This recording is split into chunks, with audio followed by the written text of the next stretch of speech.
दो मीठी बहू की तीखी रसोई। अगर आपके रेस्टोरेंट में कुछ है ही नहीं तो बंद कर दीजिए। रेस्टोरेंट क्यों खोल रखा है? आप ऐसे कैसे बोल सकती हैं? उसका मुंह है, वो बोलेगी। और जिस रेस्टोरेंट में आप जैसे स्टाफ काम करते हैं ना, वो रेस्टोरेंट कभी नहीं चल सकता। ग्राहक और स्टाफ के बीच में आर्ग्यूमेंट होने लगता है, जिसे देखकर मैनेजर, हे भगवान, ये झगड़ा तो बढ़ता जा रहा है। लगता है अनुष्का को बुलाना ही पड़ेगा। यह सोचकर मैनेजर तुरंत झगड़ा खत्म करने के लिए अनुष्का को बुलाता है। क्या हुआ? आप लोग क्यों इस तरह लड़ रहे हैं? हम लड़ नहीं रहे हैं, इस रेस्टोरेंट के सभी स्टाफ बेकार हैं। एक ऑर्डर पूरा नहीं किया जाता इन लोगों से। देखिए sir, I am so sorry, पर अभी रात हो गई है और आपने जो ऑर्डर किया है वो अभी अवेलेबल नहीं है, तो आप प्लीज कुछ और ऑर्डर कर लीजिए। अच्छा, तो आप? ये लड़की बात तो सही कह रही है, काफी रात हो गई है, कहीं कुछ नहीं मिलेगा, यही ऑर्डर कर देते हैं। इस तरह झगड़ा खत्म होता है और आयुष ऑर्डर प्लेस करता है और फिर सब सारे ग्राहक चले जाते हैं। वाह, आज तो तुमने ग्राहक को बिना कुछ ऑर्डर किए जाने से ही रोक लिया। सच में इस तरह करते हैं झगड़ा सॉल्व। तुम लोग भी सीखो इससे कुछ। इतना कहकर मैनेजर वहां से चले जाते हैं। तू इतना मीठा कैसे बोल लेती है? सच में तेरी कम्युनिकेशन स्किल तो मस्त है। सच में कभी कभी लगता है इसकी वजह से हमारी नौकरी चली जाएगी। इतना पेशेंस तू लाती कहां से है? दिन भर मीठा ही खाती है क्या? ओहो, तुम लोग भी ना, ऐसा कुछ भी नहीं है। अच्छा चलो, अब मैं घर जा रही हूँ, वरना घर जाने में देर हो जाएगी। फिर अनुष्का अपने घर चली जाती है और फिर अगले दिन सुबह दूसरी तरफ ऑफिस में अनुष्का सभी को प्रेजेंटेशन समझा रही थी। आपने जो समझाया हमें बहुत अच्छी तरह से समझ में आ गया है, बस एक डाउट था। हाँ हाँ बताइए, क्या डाउट है? अगर ये फ्लॉप हो गया तो हमारा 1 करोड़ का लॉस हो जाएगा। जी नहीं, बिल्कुल नहीं। हम सारी चीजें इंस्टॉलमेंट पर लेंगे और जिस जमीन पर हम ये फ्लोर तैयार करेंगे वो हमने पहले ही खरीद ली है, तो लॉस होने का कोई चांस ही नहीं है। इसी तरह मीटिंग में बैठे बाकी लोग भी अनुष्का से अलग अलग डाउट्स पूछते हैं और वो सारी चीजें क्लियर करके अच्छी तरह से प्रोजेक्ट एक्सप्लेन करते हैं। और फिर ठीक है, तो हमें आपका आइडिया और एक्सप्लेन करने का तरीका काफी अच्छा लगा। हमें सारी चीजें समझ में आ गई हैं, तो हम ये डील कंफर्मेशन के साथ आपको देते हैं और हमारी कोशिश रहेगी कि हम कल से ही काम शुरू कर देंगे। इस तरह डील डन करके सभी लोग वहां से चले जाते हैं। अरे, इतने दिन से जो डील फाइनल नहीं हो पा रही थी वो तुमने इतनी अच्छी तरह से एक ही बार में सेम प्रेजेंटेशन देकर डन करवा दी। मैं आज बहुत खुश हूं, इसलिए आज सबको मेरी तरफ से समोसा ट्रीट। इतना कहकर बॉस अपने केबिन में चले जाते हैं और कुछ ही देर बाद लंच ब्रेक में सभी को समोसा ट्रीट मिलती है। वाह यार, तू कितनी ज्यादा समझदार है और तेरी कम्युनिकेशन स्किल्स कितनी ज्यादा अच्छी हैं। एक ही बार में 2 करोड़ की डील फाइनल करवा दी। हाँ वो तो है, ऊपर से तेरी वजह से हम सबको समोसा खाने को मिल रहा है, वो भी फ्री का। वैसे तो कितनी चटनी लगाएगी? मुझे तीखा ही पसंद है, इसीलिए मैं ज्यादा चटनी खाती हूँ। तो इतना तीखा खाकर इतना मीठा कैसे बोल लेती है? वैसे बस इतना तीखा खाएगी तो किडनी खराब हो जाएगी। मेरी किडनी नहीं होगी खराब, मैं बचपन से ही बहुत तीखा खाती हूँ। अब इसी तरह सभी ट्रीट एंजॉय करके अपने काम पर लग जाते हैं। कुछ दिन बीतते हैं और फिर एक दिन रेस्टोरेंट में। क्या यार, तो रोज रोज हमें एक ही रेस्टोरेंट में ले आता है, ऊपर से इतनी देर हो गई, इतने सारे वेटर हैं, तू कुछ ऑर्डर क्यों नहीं कर रहा है? किसका इंतजार कर रहा है? यार, उस लड़की का जो हमेशा हमारा ऑर्डर लेती है। देख, मुझे उससे प्यार हो गया है, लेकिन उसे कहने की हिम्मत नहीं होती। अरे, अगर तुझे वो पसंद है तो उसे बता क्यों नहीं देता? क्या करूं यार, हिम्मत ही नहीं होती। उसे देखते ही सब भूल जाता हूं, लेकिन आज किसी भी कीमत पर उसे बोलकर रहूंगा। फिर कार्तिक पूरे रेस्टोरेंट में अनुष्का को ढूंढने लगता है। अनुष्का के न मिलने पर वो मैनेजर से जाकर पूछता है, वो आपके यहाँ एक वेटर है ना जो सबसे बहुत प्यार से बात करती है, वो आज आई नहीं है क्या? हाँ, वो दरअसल उनके घर में शादी की बात चल रही है, इस वजह से वो अब तक आई नहीं है। लेकिन तुम लोग कौन हो और उससे क्या काम है तुम्हें? नहीं, कुछ काम नहीं है। फिर कार्तिक अपने सभी दोस्तों के साथ रेस्टोरेंट से बाहर आ जाता है। अरे देख, तू परेशान मत हो, अभी भी ज्यादा देर नहीं हुई है, इतनी जल्दी उसकी शादी नहीं हुई होगी, तो अपने घर पर बात करके उसके लिए रिश्ता ले जा। हाँ यार, अब तो मुझे स्टैंड लेना ही पड़ेगा, मैं उसे खो नहीं सकता, आज ही घर पर बात करूंगा। ये फैसला लेने के बाद कार्तिक अपने घर जाकर शाम को सभी से इस बारे में बात करता है और अनुष्का के घर रिश्ता ले जाने के लिए रिक्वेस्ट भी करता है। लेकिन इस तरह किसी के भी घर अचानक रिश्ता थोड़ी ना लेकर जा सकते हैं। माँ, मैं उसे खोना नहीं चाहता, वो बहुत अच्छी और सुलझी हुई है, आप उससे मिलोगी तो आपको भी पसंद आ जाएगी। सभी पहले बहुत इनकार करते हैं, लेकिन कार्तिक की जिद की वजह से आखिरकार मान ही जाते हैं। ठीक है, तू इतनी जिद कर रहा है तो कल शाम को हम लोग रिश्ता लेकर उसके घर चलेंगे। यह सुनकर कार्तिक बहुत ज्यादा खुश हो जाता है और फिर सभी खाना खाकर सो जाते हैं। और फिर अगले दिन सब्जी मंडी में अरे नहीं भैया, ऐसे थोड़ी ना होता है, थोड़ा तो कम कीजिए। अरे बिल्कुल नहीं, 40 रुपए से 1 रुपया कम नहीं लूंगा। सुरेखा मोल भाव कर रही थी कि तभी वहां एक लड़की आती है और सब्जियां खरीदती है। मैडम ये 40 रुपए के हैं। अरे ऐसे कैसे, थोड़ा तो कम कीजिए। बेटा मैं तो कम कर देता लेकिन खरीदी ही नहीं है। अरे चलिए, मुझे सब पता है, मैं तो आपकी डेली की ग्राहक हूँ। 30 रुपए में दे दीजिए, वरना और भी दुकानें हैं। और हाँ, इन आंटी को भी उतने में ही दीजिएगा। अरे थैंक यू बेटा। फिर सब्जी वाले को मजबूरन कम दाम में अनुष्का और सुरेखा को सब्जी दे देता है। तभी वहां एक छोटा सा बच्चा गिर जाता है।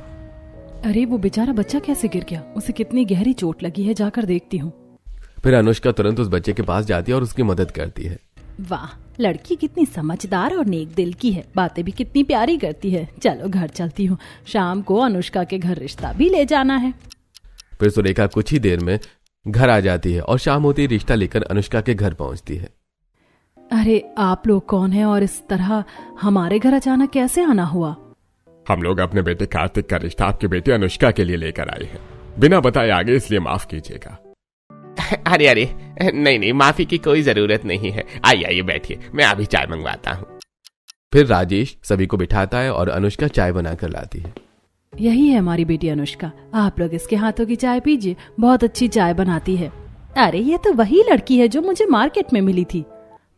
अरे आंटी, मैं जानती हूँ आपको, आप तो बहुत अच्छी और मासूम हैं। वो सब्जी वाला आपको कैसे उल्लू बना रहा था? तुम तो बहुत प्यारी बातें करती हो। वैसे अगर उस समय तुम नहीं आती तो शायद मैं आज ठग जाती। फिर सुरेखा और अनुष्का आपस में थोड़ी देर बातें करती हैं। अनुष्का की प्यारी प्यारी बातें सुनकर सभी को बहुत अच्छा लगता है। हमारी होने वाली भाभी तो कितनी अच्छी है। हाँ, अगर घर में ऐसी बहू आ जाए तो लड़ाई झगड़े तो होंगे ही नहीं, इसलिए हमारी तरफ से ये रिश्ता तय है।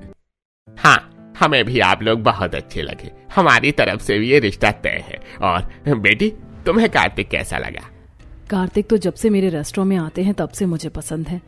उधर कभी बोलने की हिम्मत नहीं हुई, लेकिन मेरी किस्मत इतनी ज्यादा अच्छी है। हाँ, मुझे भी इस रिश्ते से कोई दिक्कत नहीं है। इस तरह कार्तिक का रिश्ता अनुष्का के साथ तय हो जाता है और शादी की तैयारी शुरू हो जाती है। फिर कुछ दिन बाद, और मेरी मीठी मीठी चाशनी क्या हाल है? बहुत बुरा हाल है। मेरे घर वाले मेरी शादी किसी और के साथ करवाना चाहते हैं। तुम अपने घर में बात करोगे या नहीं? अरे मैं बात तो कर लूं, लेकिन अभी बड़े भैया की शादी की तैयारी चल रही है। मैं उसके बीच में कैसे खुद की शादी की बात कहूँ? वो सब मुझे नहीं पता, लेकिन जल्द से जल्द कुछ करो, वरना बाद में मुझे मत कहना धोखेबाज। अच्छा ठीक है, मैं आज ही बात करने की कोशिश करता हूँ। इतना कहकर सिद्धांत अपने काम पर लग जाता है और रात को घर आते ही अपने और अंशिका के बारे में सभी को बताता है। मुझे तो पहले ही पता था भैया का किसी के साथ चक्कर चल रहा है, तभी तो रात को छुप छुप कर बालकनी में बात करते थे। देखो, हमें लव मैरिज से कोई दिक्कत नहीं है, बस लड़की अच्छी होनी चाहिए। अब बताओ कब रिश्ता लेकर जाना है? पापा, कल संडे है, कल ही चलते हैं सुबह सुबह। ठीक है, तो फिर कार्तिक के साथ ही तेरी शादी भी करवा देंगे। लगे हाथ तो 2 बहू आ जाएंगी। इस तरह सिद्धांत और अंशिका के रिश्ते की भी बात चलती है और अगले ही दिन पूरा परिवार अंशिका के घर पहुंचता है। कुछ देर बातचीत होने के बाद, लड़की तो अच्छी है, भले बाहर जाकर काम करती हो लेकिन घर भी संभाल लेती है। हाँ, और फिर जब सिद्धांत को पसंद है ही तो हमें क्यों इनकार। देखिए, बच्चों ने आपस में एक दूसरे को पसंद कर लिया है, तो हम कौन होते उन्हें रोकने वाले। हमें आपकी बेटी अच्छी लगी।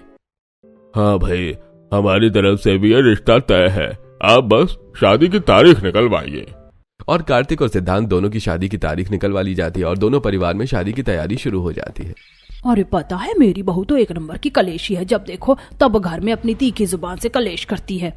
आजकल की बहुएं ही ऐसी होती हैं। वैसे सुरेखा जी, आपका भी तो दोनों बेटों की शादी होने वाली है, संभाल कर रखिएगा, कहीं घर में कुश्ती का मैदान ना बन जाए। मेरी बहू ऐसी नहीं है, मेरा घर नहीं रहेगा बल्कि दोनों बहू के आते ही और संवर जाएगा। अरे शुरू में ऐसा ही लगता है, आखिरकार आपके दोनों बेटों की लव मैरिज है। वही तो, लव मैरिज में दिखता कुछ और होता कुछ और है। संभाल कर रहिएगा, कहीं मीठी चूरी ना निकल जाए आपकी बहू। सुरेखा सभी पड़ोसन की बातों को अनदेखा करती है और घर में जाकर रात के खाने की तैयारी करके सभी के साथ रात को खाना खाने बैठती है। ये क्या माँ, आप रोज रोज ही एक चीज बना देती है, कभी तो कुछ डिफरेंट बनाया कीजिए। मैं एक ही चीज बनाती हूँ, लेकिन जब तेरी 2 भाभी आ जाएंगी ना, तब वो बनाकर खिलाएंगी ना तुझे अलग अलग मीठे मीठे टेस्टी पकवान। इस तरह सभी आपस में बात करते हुए खाना खाते हैं। फिर कुछ दिन बीतते हैं और सुरेखा के दोनों बेटों की शादी धूमधाम के साथ हो जाती है। फिर गृह प्रवेश के वक्त, बहू, तुम दोनों दाहिने पैर से कलश गिराकर एक साथ इस घर में प्रवेश करो। एक साथ क्यों? जेठानी जी मुझसे बड़ी हैं, इस वजह से पहले वो गृह प्रवेश करेंगी। इसमें बड़ी छोटी होने वाली क्या बात है? जितना हक मेरा है उतना तुम्हारा भी। लेकिन जेठानी जी बड़ों का। प्लीज मुझे जेठानी मत बोलना, दीदी बोल लो, लेकिन जेठानी जी नहीं। अच्छा अच्छा ठीक है दीदी, तो आप पहले गृह प्रवेश कीजिए और फिर मैं कर लूंगी। अंशिका की बात सुनकर अनुष्का पहले गृह प्रवेश करती है और फिर अंशिका भी गृह प्रवेश करती है। वाह भाभी, आप दोनों कितनी ज्यादा प्यारी हैं। पहली बार मिल रही हैं एक दूसरे से, लेकिन देखो बातें तो ऐसे कर रही हैं जैसे एक दूसरे को न जाने कब से जानती हो। हाँ तो आखिरकार अब हम दोनों एक ही घर में एक साथ ही रहेंगे, आपस में प्यार तो होना ही चाहिए ना। हाँ हाँ बिल्कुल। अच्छा तुम दोनों थक गई होंगी, जाकर अपने अपने कमरे में सो जाओ। वैसे भी कल सुबह तुम दोनों की पहली रसोई है। सुरेखा की बात सुनकर दोनों अपने अपने कमरे में जाकर सो जाती हैं। अरे चलो चलो अब हम लोग भी जाकर सो जाते हैं, वैसे भी बहुत रात हो गई है। मुझे तो आज नींद ही नहीं आएगी ये सोचकर कि कल दोनों भाभी पहली रसोई में न जाने क्या क्या बनाएंगी। हाँ, और न जाने वो कितना ज्यादा टेस्टी होगा।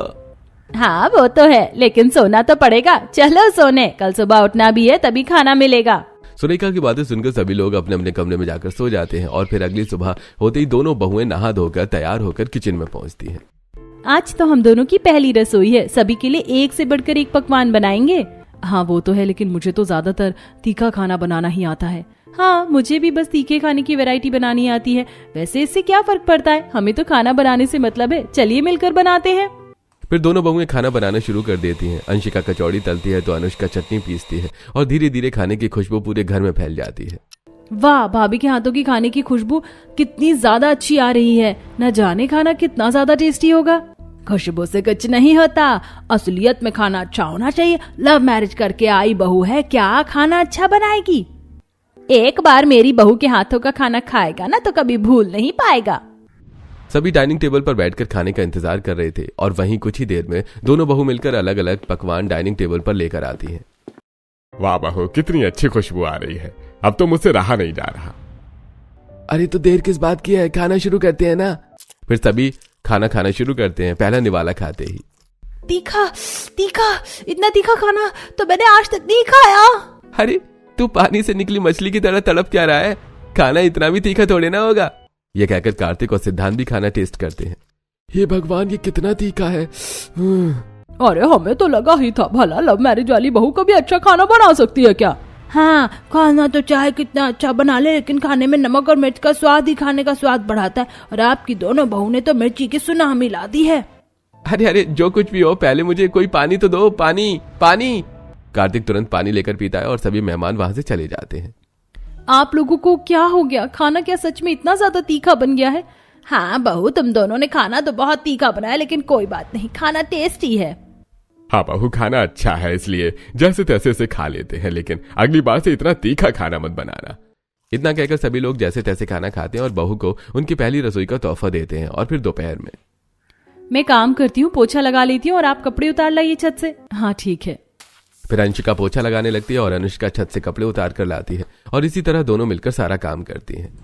बहुएं बाहर का काम और साथ ही घर का काम दोनों इतनी अच्छी तरह से करती हैं, फिर आखिरकार रसोई में ही क्यों पीछे रह जाती हैं।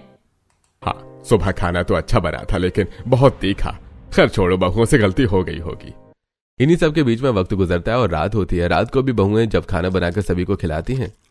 तीखा तीखा कुछ मीठा दो। राधिका तुरंत दौड़कर जाती है और फ्रिज से चॉकलेट निकाल कर खाती है। फाइनली अब जाकर तो ठीक लग रहा है, वरना तीखा खाकर तो मेरी जान ही जा रही थी। अब इसी तरह कुछ दिन घर वाले दोनों बहुओं के खाने से परेशान रहते हैं। फिर एक दिन ये बहुएं घर का काम बाहर का काम, ऊपर से सभी से इतने प्यार से बातें भी करती हैं, तो फिर ये इतना तीखा खाना क्यों बनाती है। आज तो उनसे मैं पूछूंगी, एक ही गलती उनसे बार बार कैसे हो जाती है। सभी लोग कमरे में बैठे थे, तभी दोनों बहुएं पकौड़े बनाकर लाती हैं और सभी को खिलाती हैं। अरे बाप रे अनुष्का, तुमने पकौड़े में मिर्च डाली है। मिर्च में पकौड़े कितने तीखे हैं ये। आप लोग हमेशा हमारे बनाए खाने को इतना तीखा क्यों कहते हैं, क्या सच में हम इतना तीखा खाना बनाते हैं। हाँ बिल्कुल, एक बार आप अपने हाथों का खाना टेस्ट तो कीजिए। अनन्या की बात सुनकर दोनों बहुएं पकौड़े खाती हैं। अरे ये कहाँ तीखा है, इसमें तो थोड़ी और मिर्च डालनी चाहिए। क्या तुम दोनों इतना तीखा खाती हो, मतलब ये तीखा खाना तुम गलती से नहीं जानबूझकर बनाती हो। हाँ मैं तो बचपन से ही खाती हूँ और सिद्धांत जी को तो पता भी है इस बारे में। हाँ पता है, इतना तीखा खाती होंगी ये नहीं पता था। अच्छा ठीक है बहू, जो भी हो, अब तक तुमने तीखा खाना बनाया, लेकिन कल से तीखा मत बनाना। तेरी बुआ सास आने वाली है, कोई भी गड़बड़ नहीं होनी चाहिए। ठीक है माँ जी, कल हम लोग तीखा खाना नहीं बनाएंगे। घर के कामों में लग जाती हैं और अगले दिन बुआ सास के आने की तैयारी शुरू कर देती हैं। कल हम लोगों ने 15 मिर्ची डाली थी, आज थोड़ा कम डालते हैं। हाँ, आज सिर्फ 10 ही मिर्ची डालेंगे। इस तरह दोनों बहुएं खाना बनाती हैं और वहीं दूसरी तरफ थोड़ी देर बाद बुआ सास आती है। नमस्ते नमस्ते, आइए बैठिए, हम आपका ही इंतजार कर रहे थे। चलो मक्खन मत लगाओ। नहीं नहीं, ऐसी बात नहीं है, आप बैठिए सोफे पर। शीला सोफे पर बैठी और दोनों बहुएं शीला से कुछ बातें करती हैं और फिर वाह, तुम दोनों कितनी ज्यादा प्यारी हो, कितनी मीठी मीठी बातें करती हो, और एक तुम लोगों की सास है, दिन भर कड़वा बोलती है। कोई मौका नहीं छोड़ती मुझे ताना मारने का, मेरी ननद भी ना। अरे बहू, बहुत देर हो गई, जाकर बुआ सास के लिए कुछ खाने पीने को ले आओ। सुरेखा की बात सुनकर दोनों बहुएं एक से बढ़कर एक पकवान लाकर बुआ सास को खिलाती हैं। हे भगवान, इससे अच्छा तो जहर ही दे देती, इतना तीखा लग रहा है। पानी दो कोई मुझे, पानी पानी पानी। फिर शीला तुरंत पानी पीती है। अरे जब घर बुलाकर ऐसी हरकत ही करनी थी तो खाना ही ना खिलाते। अगर इतना ही सताती हूँ तो बोलो चली जा रही हूँ मैं यहाँ से। हमें माफ कर दीजिए, हमें नहीं पता था हमसे इतना तीखा खाना बन गया है। हाँ हाँ पक्का, आप गुस्सा मत होइए, हम रात को तीखा खाना नहीं बनाएंगे। ठीक है, तुम दोनों इतने प्यार से कह रही हो तो मैं नहीं जाती हूँ, लेकिन रात को जहाँ मुझे तीखा खिलाया मैं छोड़ूंगी नहीं तुम दोनों को। इतना कहकर शीला गुस्से में अपने कमरे में चली जाती है और फिर रात को, ये लीजिए बुआ सास जी, इस बार मैंने तीखा खाना नहीं बनाया है। मैं नहीं करूंगी तुम दोनों पर विश्वास, पहले तुम दोनों से टेस्ट करो फिर मैं खाऊंगी। हाँ हाँ बिल्कुल, हम अभी टेस्ट करते हैं। फिर अनुष्का तुरंत सब्जी टेस्ट करती है। देखिए ये तो बिल्कुल भी तीखी नहीं है। ठीक है, तो फिर मैं अभी खा लेती हूँ। फिर शीला जैसी खाना खाती है उसका पूरा मुंह लाल पड़ जाता है। हे भगवान, मुझे तो सांस नहीं लिया जा रहा, इतना तीखा खाना। दो मीठी जुबान वाली बहू की तीखी रसोई मुझसे न खाई जाएगी। इतना कहकर शीला तुरंत वहां से चली जाती है। बहू, मैंने तुझे मना किया था ना तीखा खाना मत बनाओ। लेकिन माँ जी, आज तो हमने बहुत कम मिर्च डाली थी। चुप हो जाओ तुम दोनों से बोलते मीठा हो, बल्कि रसोई इतनी तीखी बनाती हो कि कान से धुआं निकल जाए। गुस्से में सुरेखा वहां से चली जाती है और एक एक करके सभी लोग भी। हम लोग इतनी मेहनत करते हैं, लेकिन सिर्फ तीखा खाना बनाने की वजह से सबकी इतनी डांट सुननी पड़ती है। सच में हमारे ससुराल वाले कितना मीठा खाते, जरा सा तीखा भी उनसे सहन नहीं होता। कल से हम लोग तीखा खाना नहीं बनाएंगे। ये फैसला लेने के बाद दोनों बहुएं खाना खाकर सो जाती हैं और फिर अगली सुबह, आज तुम दोनों मेरे सामने खाना बनाओगी और मैं जितनी मिर्च कहूंगी उतनी ही डालोगी। ठीक है माँ जी, जैसा आप कहें। फिर दोनों बहुएं खाना बनाना शुरू करती हैं और सुरेखा अपने हाथों से मिर्ची डालती है, जिसे आज पूरा परिवार सुकून से खाना खा पाता है। इतने दिनों बाद अब जाकर पेट भर कर खाना खाया हूँ। सच में तीखा खाना खा कर तो परेशान हो गया था, मुंह में छाले भी हो गए हैं। अब से तुम लोग खाना बनाओगी और मिर्ची मैं डालूंगी, समझ गई? लेकिन क्या लेकिन सब समझती हूँ मैं, जानबूझकर हमें सादा तीखा खिलाकर परेशान करना चाहती हो ना तुम दोनों। अरे नहीं नहीं, हमारी बहू ऐसी नहीं है। तेरी बहू बिल्कुल मीठी चूरी है, भले मीठा बोले लेकिन अंदर ही अंदर हम सबके बारे में गलत सोचती है। नहीं, ऐसा नहीं है। अगर ऐसी बात है तो आप हमें जितनी मिर्ची बताइएगा हम उतनी ही डालेंगे। शीला आग लगा रही थी, लेकिन अनुष्का के फैसले की वजह से शीला का प्लान कामयाब नहीं हो पाता है और अब घर में हमेशा सुरेखा के स्वाद के अनुसार खाने में मिर्च डलने लगती है, जिससे बहुएं ठीक से खाना नहीं खा पाती हैं। कितने दिन हो गए हमने तीखा खाना नहीं खाया। एक काम करते हैं, आज जब मार्केट जाएंगे सब्जी लेने तब वहाँ गोलगप्पे भी खा लेंगे। हाँ, गोलगप्पे तो मुझे बहुत पसंद है, हम दोनों खा लेंगे और घर के लिए भी पैक करवा कर ले आएंगे। यह सोचकर अंशिका और अनुष्का जब सब्जी लेने जाती हैं तो वहीं रुककर गोलगप्पे खाने लगती हैं। भैया थोड़ी और मिर्ची डालिए, तो बिल्कुल तीखा नहीं है। हाँ, एकदम मसालेदार चटपटी गोलगप्पे बनाकर खिलाइए हमें, और हमारे घर के लिए मीठे गोलगप्पे पैक कीजिएगा। फिर गोलगप्पे वाला तीखे गोलगप्पे दोनों को खिलाता है और घर के लिए भी पैक करके दे देता है। फिर जब दोनों बहुएं घर आती हैं और अनन्या साथ ही राधिका को गोलगप्पे खिलाती है तो पानी पानी पानी तीखा। माँ, भाभी भाभी, आपने ये क्या किया? कोई मुझे मीठा खिलाओ। अनन्या और राधिका की आवाज सुनकर सभी लोग कमरे में आ जाते हैं और अनन्या साथ ही राधिका को कुछ मीठा खिलाते हैं। तेरी दोनों बहुएं तो तेरी बेटी के पीछे पड़ गई है। घर में तीखा खाना नहीं मिल पा रहा था तो इस वजह से बाहर से तीखा लाकर खिलाकर तबीयत खराब करवा रही हैं। नहीं नहीं माँ जी, ऐसा नहीं है, आप हमारी बातों का विश्वास कीजिए। आखिर ऐसा क्यों करेंगे? सर पर कुंवारी 2 नंद बैठी हैं, इसी वजह से उन्हें परेशान करके उनकी शादी करवा देना चाहती होगी, वरना फिर बाहर से तीखी पानी पूरी क्यों लेकर आई थी, मीठी भी तो ला सकती थी। अब इस तरह धीरे धीरे शीला की बातों का असर सुरेखा और घर के बाकी सदस्यों पर होने लगता है, जिससे सभी लोग दोनों बहू को मीठी छुरी समझने लगते हैं। फिर एक दिन, बहुत दिनों से रोज आपके घर से टेस्टी टेस्टी खाने की खुशबू आती है, कि आज थोड़ी आलू की सब्जी हमें भी मिल जाएगी। हाँ हाँ क्यों नहीं, मैं अभी लाती हूँ। अंशिका तुरंत एक कटोरी में सब्जी लाती है और सुमित्रा को दे देती है। सुमित्रा लेकर अपने घर जाती है। माँ ये सब्जी कहाँ से लेकर आ रही हो? वो सुरेखा की बहू है ना, उससे मांग कर ला रही हूँ। वो कितनी अच्छी है, सुरेखा से मांगती तो वो देती भी नहीं। हाँ वो तो है, वो कितनी प्यारी प्यारी बातें करती है और खाना भी टेस्टी ही बनाती है। मुझे देना थोड़ा, मैं भी खाऊं। सिया की बात सुनकर सुमित्रा तुरंत सिया को खाना लगाती है और जैसे सिया खाना खाती है उसका पूरा मुंह लाल पड़ जाता है। हे भगवान, सब्जी कितनी तीखी है, मेरे तो कानों से धुआं भी निकल रहा है। ले मेरी बेटी तू पानी पी। एक बात तो है, भले ही बहुत मीठा बोले लेकिन खाना बहुत तीखा बनाती है। अब इसी तरह धीरे धीरे आसपास में भी दोनों बहुओं के तीखे खाने के चर्चे फैल जाते हैं। फिर एक दिन, आज तो माँ जी के पेट में बहुत दर्द हो रहा है, वो हमें नहीं बताएंगी कि हमें कितनी मिर्च डालनी है। वो लोग हमारे लिए जब तीखा खाना खा नहीं सकते तो हम छोड़ें क्यों, अपने हिसाब से आज मिर्ची डाल देते हैं। वैसे भी इतने दिनों से फीका खाना ही बन रहा है। यह सोचकर अनुष्का अपने हिसाब से थोड़ी मिर्च डाल देती है और फिर थोड़ी देर बाद, अच्छा तुम इस सब्जी को ध्यान देना, मैं अभी आई। ऐसा कहकर अनुष्का चली जाती है। दीदी ने सब्जी में मिर्च डाली है या नहीं, एक काम करते मैं डाल देती हूँ। अब इस तरह से सब्जी में 2-2 बार मिर्च पड़ने की वजह से सब्जी तीखी हो जाती है और जब इसे अनन्या खाती है, आज तो मेरे मुंह की जगह मेरा पेट जल रहा है और वो भी बहुत बुरी तरह से। तो चिंता मत कर, मैं अभी डॉक्टर को बुलाता हूँ। संजय तुरंत डॉक्टर बुलाता है और अनन्या का चेकअप करवाता है। देखिए ज्यादा घबराने की बात नहीं है, दरअसल इन्होंने अपनी कैपेसिटी से ज्यादा तीखा खा लिया, जिसकी वजह से इनके पेट में जलन हो रही है। देखा अंशिका, आज अनन्या ने ज्यादा तीखा खाना खाया तो उसका क्या हाल हुआ है, और एक तुम हो जो हमेशा तीखा खाने की बात करती हो। क्या आप डेली तीखा खाती हैं? नहीं नहीं, ये तो बहुत ज्यादा खतरनाक है। हमें ज्यादा तीखा नहीं खाना चाहिए, वरना हमारी किडनियों पर भी असर पड़ सकता है।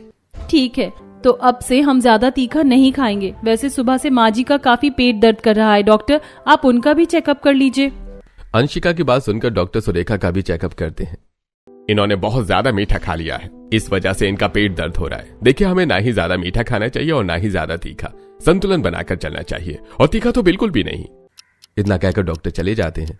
देखा तुम दोनों ने, डॉक्टर ने साफ साफ रोज ज्यादा तीखा खाने के लिए मना किया है। हाँ लेकिन डॉक्टर ने ज्यादा मीठा खाना भी तो मना किया है। इसलिए अब से इस घर में ना ज्यादा मीठा खाना बनेगा और ना ही ज्यादा तीखा। अब बहू से थोड़ा तीखा खाना सीखेंगे और बहू तुम तीखा खाना थोड़ा कम करोगी। ठीक है, अब हम लोग ज्यादा तीखा नहीं खाएंगे और ना ही बनाएंगे। इसके बाद दोनों बहुएं अपने तीखे खाने की लत को कम करती हैं और परिवार वाले भी थोड़ा तीखा खाना शुरू करते हैं।